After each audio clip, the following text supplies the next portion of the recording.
As I am editing this video, I realize I am chewing gum, sort of incessantly, just chewing the gum. I was feeling very sassy this day, so please excuse.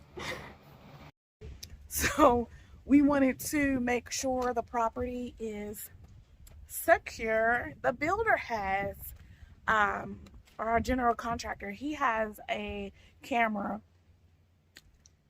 However, we don't have access to that. We don't have live streaming access to that. So we bought our own, and we realized that because the property is so huge, we're gonna buy another one. And let me just tell you, I need to do a whole video on cameras because my husband has been searching high and low for cameras that do live streaming. And so there's a lot of cameras out there that's like playing with words. They're like, oh, live streaming while you set up. And then they're like, no, that was just until you set up and hit go. And then we'll just give you pictures and then we'll compile a video and send it to you daily. That's not really live stream. You know, we know what live streaming is. So that's what I want to do. I want to make a video about if anybody else has property, you want to, start your own YouTube channel, do your journey. You want to just see what's going on at the property instead of wasting gas that's $1,000 per gallon and going back and forth to your property. Set up yourself a camera so you can see what's going on. So I'm going to talk to you a little later in a different video about the different cameras that we have tried and researched, and the one that we got, pros and cons on that, and the one that we're going to buy, which is different than the one that we actually got. Okay, so more about this video. So my last video, I walked around, talked to you about the framing and everything. There's a couple of things I wanted to address with the framing. See, my husband used to be a framer, okay? And he was good at it. And if you guys maybe need some help with it, maybe he can help us out a little bit and help you as well and just talk about that. But here's the thing that I wanted to bring you all's attention. Right here. Right here. I'm basically on my front porch. Okay, let me move back a little bit. I'm on my front porch. Jason is standing like in the door. And this was supposed to be, what is this, like vaulted ceilings right here, babe? Supposed to be like vaulted ceilings. All these things weren't supposed to be here. It's supposed to be vaulted ceilings. But whomever ordered the trusses, they said, nah, we're just gonna make this a regular 10-foot ceiling, no vaulted ceilings as you come up to the front porch. So I was a little teed off by that. But what do? You send back your trusses that took weeks to get here? Nope. Kind of just roll with the punches on that one.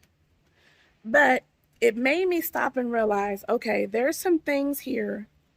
Sorry for my finger getting in the way, guys. I don't have a mic thing yet. But there's some reasons, there's some things that I want to address in framing. And one of them is pay attention to details. So a lot of us, when we get our plans and we're looking at them, that is not the plans that the general contractor has. Right, Jay?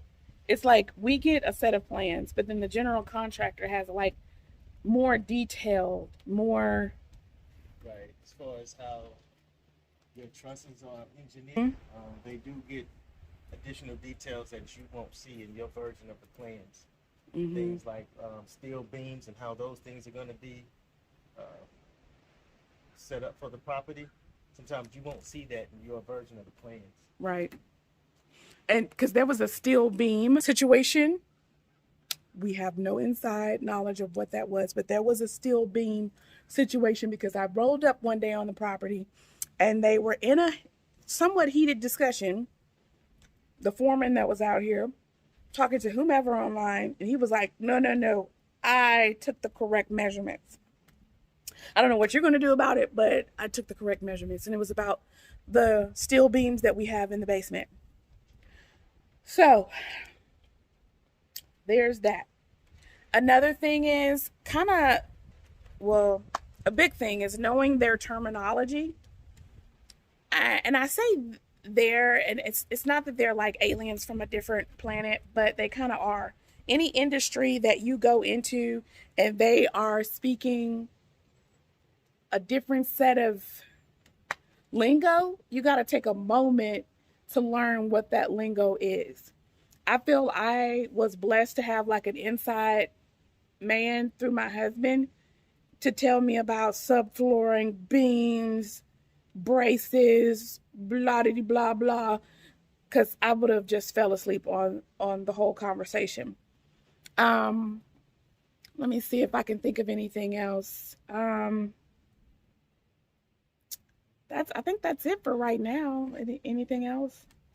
Just really getting a fine detail on those on the plans, and try to understand as much as you can possibly understand in the short frame that you have. Like you said, so when you talk, you can speak apples to apples, speak the same terminology. Because sometimes it's very difficult to get them to understand when you're just plain speaking, but they're so used to hearing things like jacks and studs and all this other stuff that that when they're speaking to a layman, they tend to not understand that you won't use the same terminology. So it depends on the person that you're dealing with also, but just try to learn what you can learn. YouTube is good for that. Yeah. And you were saying the other day, you were like, you had noticed something over here on the wall that wasn't done yet. You had asked them to do it. I think it's over here. A couple things. Yeah. One of them was major. The closet thing? Yeah, this closet. You want to show people our secret safe? That's what you're doing now? They're not gonna know. Well, I wasn't gonna call it a secret thing. Anyway, this is not supposed to look like this. Let me back up. So, this is not supposed to look like this. But Jason was like, "Hey, sometimes people come back.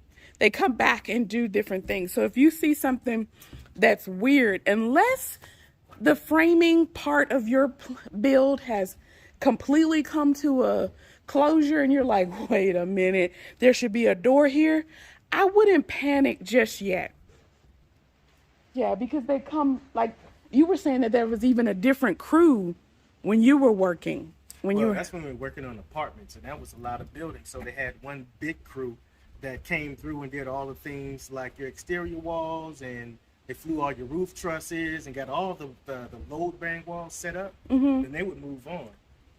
They do some interior walls too, but then they would move on, and then you have a smaller crew that would come behind them and would do what we call our punch out stuff, the things that the larger group didn't do, or they missed or did incorrectly. The smaller group will come back and do these little punch out things. So like building anything else or doing anything else, you kind of have this initial structure that you have to throw up, and then you come back and fine tune the details, right? Yeah. So don't panic as soon as you see, oh, well, that's not supposed to be there. And why is this brace over here? And why is that nailed to the floor? Well, if you know that they just started and they're doing exterior walls, just take a note. Just take a mental note of all the things that you think is wrong. Just write it down. And then as you continue coming back to the property, you can start marking those things off your list as you've seen that they've taken care of it. But they'll do that. Some things won't look like you expected in the beginning, but as they come through and fine tune the details, they'll catch a lot of stuff. Yeah. Because I was freaking out again. I don't know nothing about building. I was freaking out on, these nails. I'm like, what is this? Are they going to attempt to put a drywall over a nail that's sticking out and all that stuff? And I don't even want to talk about how I was freaking out over the discoloration of the wood. And I know I'm a part of a builder community on Facebook. That is something that's you do ASAP, is get yourself a part of a Facebook group, someone that is doing the same thing that you're doing, Instagram group, whatever, get in there, start posting your pictures, start seeing what other people are worried about. It'll give you some perspective. Like I know just recently everyone was complaining about how dirty their building site was and how some of the contractors were leaving paper and all this crap, trash, your leftover lunch. Some lady said that somebody had left chicken bones on her property. Now, I think that might be a cross the line type of thing. But my husband was like, do not sweat that kind of stuff. Keep it moving. Like, you have to reserve your energy for the stuff that is the real battles. You know? Like, it's okay. We're going to do deep breaths on that one. It's not to say ignore everything. Right. Some of the small stuff, just say, hey, guys, they need to pay more attention and clean up after themselves and move on. Believe me, this process has a lot to argue about. So true. If you want to, there's a lot to just go back and forth on.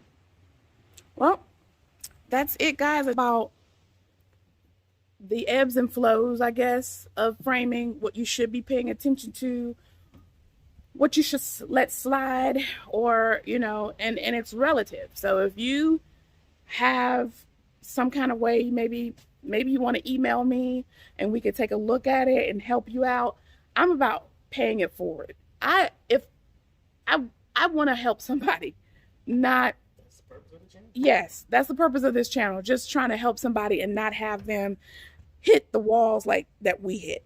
And as much as insight as we have, I could not imagine if there's somebody that have absolutely no handyman, builder exposure, none of the like. I think I would have walked away. I think I would have just walked away and said, have at it. So my email, I will put this in the description where you can email us and your questions, and we'll try to answer it and get back with you. All right. Happy building. Bye, everyone.